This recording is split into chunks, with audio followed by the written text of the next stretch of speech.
श्री स्वामी समर्थ. नमस्कार मंडळी. स्वामी महाराजांच्या कृपेने तुमचा आजचा दिवस, उद्याचा दिवस आणि यापुढे येणारे सर्व दिवस अगदी सुखाचे, समाधानाचे आणि आनंदाचे जावोत ही स्वामींची प्रार्थना करते आणि आजच्या व्हिडिओला सुरुवात करते. तर आजच्या व्हिडिओचा आपला विषय आहे की गुरुपुष्यामृत योगाबद्दल आपल्याला एक सेवा सुरू करायची आहे. ही सेवा जी आहे ती सेवा कशी करायची आहे आणि याने काय फायदा होतो ही सर्व माहिती आजच्या व्हिडिओमध्ये मी तुम्हाला सांगणार आहे. त्यामुळे व्हिडिओ अगदी शेवटपर्यंत बघत राहा. सर्वात पहिल्यांदा हे सांगणार आहे की याचा फायदा का किंवा मग आपण का करायला हवी. आपली जर आर्थिक परिस्थिती सुधारत नसेल, आपल्याकडे पैसा येत नसेल, अर्थात काय तर माता लक्ष्मीची कृपा आपल्यावरती बरसत नसेल, तर अशा वेळी आपण ही सेवा केली, गुरुपुष्यामृत योगापासून केली तर हिला विशेष महत्त्व प्राप्त झालेलं आहे. ही सेवा जी आहे ती आपण गुरुपुष्यामृत योगाच्या वेळीच सुरू करू शकतो. ही सेवा जी आहे ती आपल्याला 24 दिवसांसाठी करायची आहे. तुमचा व्यवसाय ठप्प झालेला असेल किंवा नवीनच तुम्ही व्यवसायात उतरला असाल आणि तुम्हाला असं वाटत असेल की आपण चांगल्या पद्धतीने व्यवसाय करावा आणि आपल्याला चांगली इन्कम त्यातून मिळावी, किंवा तुमची नोकरी असेल, नोकरीमध्ये तुम्हाला चांगला पैसा मिळावा, नोकरीमध्ये प्रमोशन्स व्हावेत असं वाटत असेल, इन्क्रिमेंट्स व्हावेत असं वाटत असेल, किंवा मग तुमचा काहीही करू द्या ज्यातून तुमचा पैसा येतो तर लक्ष्मी प्राप्ती व्हावी असं तुम्हाला वाटत असेल, पैसा टिकत नसेल, पैसा पुरत नसेल, तर अशा वेळी तुम्ही ही सेवा जी आहे ती गुरुपुष्यामृत योगापासून सुरू करू शकता. आता 25 तारखेला आपल्या सर्वांना माहीत आहे शाकंभरी पौर्णिमा आणि त्याचबरोबर गुरुपुष्यामृत योगसुद्धा या दिवशी येत आहे. हा दिवस जो आहे तो अत्यंत महत्त्वाचा आहे, कारण गुरुवार आहे, गुरुपुष्यामृत योग आहे आणि शाकंभरी पौर्णिमासुद्धा आहे. तीनही योग एकत्र येत असल्या कारणामुळे आपण ही जर सेवा या काळामध्ये सुरू केली तर नक्कीच आपल्याला हिचा फायदा होणार आहे. आणि या वर्षातील हा पहिला गुरुपुष्यामृत योग आहे. वर्षाची सुरुवातच इतकी छान जर आपण केली तर नक्कीच आपलं संपूर्ण वर्ष जे आहे ते अगदी छान जाणार आहे. त्याच्यामुळे आपल्याला ही सेवा जी आहे ती 25 तारखेला म्हणजे गुरुपुष्यामृत योगाच्या दिवशी करायची आहे. आता गुरुपुष्यामृत योग कधी सुरू होतो तर हा जो योग आहे तो 25 जानेवारी 2024 रोजी सकाळी 8:16 सुरू होतो आणि 26 जानेवारीला हा जो योग आहे तो 10:28 समाप्त होतो. तर आपण ही सेवा गुरुवारच्या दिवशी दिवसभरामध्ये 8:16 नंतर कधीही करू शकतो. तुम्हाला जेव्हा जमेल तेव्हा ही सेवा पुष्य नक्षत्रावरती गुरुपुष्यामृत योगावरती सुरुवात करायची आहे. या सेवेची सुरुवात जी आहे ती गुरुपुष्यामृत योगावरती आपली व्हायला पाहिजे. पहिला जो दिवस असेल त्या दिवशी आपल्याला काय करायचं आहे, एक मोठी पंती घ्या. मातीची पंती घेतली तरीही हरकत नाही. या दिवशी खरं तर चांदीचा दिवा खरेदी करायचा असतो, म्हणजे चांदीचं निरंजन खरेदी करून आणून या दिवशी त्या चांदीच्या निरंजनामध्ये आपल्याला ही सेवा करायची असते. परंतु आता ज्यांना शक्य नाही किंवा आपण चांदीचं निरंजन नाही घेऊ शकत आणि तुम्ही दुसऱ्या कोणत्याही धातूचं निरंजन असेल तर ते घेऊ शकता. आपल्याला थोडीशी मोठी निरंजन लागेल तर त्याच्यामुळे तुम्ही पंती घेतली तरीही हरकत नाही. नवीन अशी छान मोठी पंती घ्यायची आणि याच्यामध्ये आपल्याला पहिल्या दिवशी एक फुलवात जी आहे ती प्रज्वलित करायची आहे. ही फुलवात जी आहे ती गाईचं शुद्ध तूप घालायचं आहे फुलवातीला आणि ती फुलवात जी आहे ती प्रज्वलित करायची आहे. ही फुलवात प्रज्वलित केल्यानंतर सेवा कोणत्या कोणत्या करायच्या आहे हे मी तुम्हाला सांगणार आहे. फुलवात प्रज्वलित असेल तेवढ्या वेळेमध्ये आपल्याला त्या सेवा ज्या आहेत त्या करायच्या आहे. पहिल्या दिवशी आपली फुलवात संपली म्हणजे शांत झाली की त्यातली जी काजळी येते ती सर्व आपल्याला एका डब्यामध्ये, प्लास्टिकच्या डब्यामध्ये किंवा पिशवीमध्ये काढून ठेवायची आहे. दुसऱ्या दिवशी आपल्याला 2 फुलवाती लावायच्या आहेत, त्यांचंसुद्धा असंच करायचं आहे. तिसऱ्या दिवशी आपल्याला 3 फुलवाती लावायच्या आहेत. चौथ्या दिवशी एकत्रित अशा 4, 5व्या दिवशी पुन्हा 5, असं करत आपल्याला 12व्या दिवसापर्यंत जायचं आहे आणि 12व्या दिवशी 12 फुलवाती एकत्र आपल्याला लावायच्या आहे. त्याच्यामुळे पंती जी आहे ती आपल्याला मोठी लागणार आहे. 11व्या दिवशी 11, 12व्या दिवशी 12.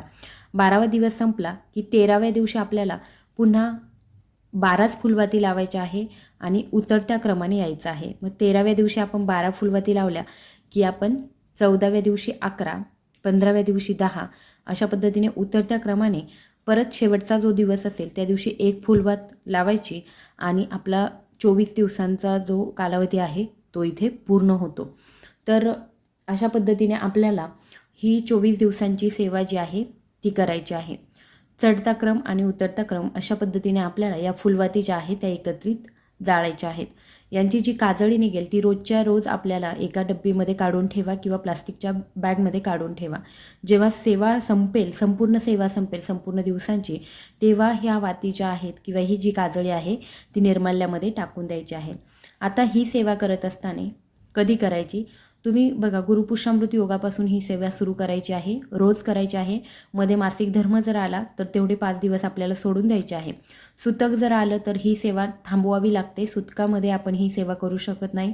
मग काय करायचं, पुन्हा जेव्हा गुरुपुष्यामृत योग येईल तेव्हाच तुम्ही ही सेवा जी आहे ती सुरू करू शकता. सुतकामध्ये ही सेवा करायची नाही किंवा मग मध्ये गॅप घेऊन पुन्हा सुरू करू का असं सुद्धा विचारू नका. सुतक आलं तर ही सेवा जी आहे ती पूर्ण बंद करायची. फक्त मासिक धर्म आला तर तुम्ही ही सेवा जी आहे ती 5 दिवस थांबवून पुन्हा ही सेवा सुरू करू शकता.